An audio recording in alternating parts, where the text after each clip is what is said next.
ना मांगे में तो चुप रह के चाहिए ना। भौजी दे दाना चंदा दू चार पैसा, भौजी दे दो ना चंदा दू चार पैसा, भौजी दे दो ना चंदा।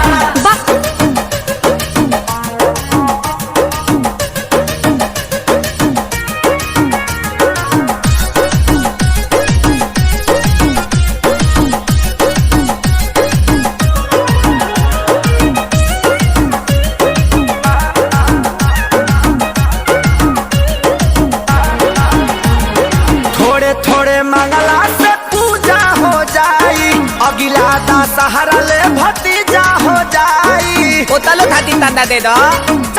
पहले आ जाए दे। थोड़े थोड़े मंगला से पूजा हो जाई, अगिला दशहरा ले भतीजा हो जाई। कहे डांट के भगावेलू भिखार जैसा, कहे डांट के भगावेलू भिखार जैसा। भौजी दे दाना चंदा दू चार हे पैसा, भगवान, हमरा लगे पैसा से नहीं है। दाना चंदा दू चार पैसा। आई पुलिस दे तो ये हुई ततईता। ओ ताई मल्ला चंदा मांगे बड़ा की पूरी खाए।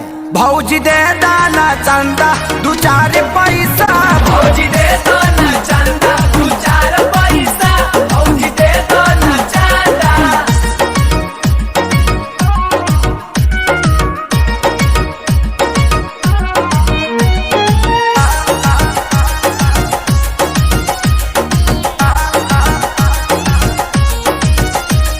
पर्ची लेके आइल बाहर पवन दुआरी, होई जागरात गाना गई है खेसारी। निमिये बदुलुआ दुलाई दियोले। वाह रे बाबू वाह। तू दिलाते मल बता भैया।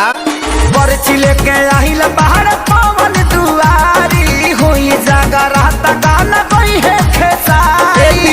संडा बढ़ावा हो। दान देवे में बोला संकोच कैसा, दान देवे में बोला संकोच कैसा।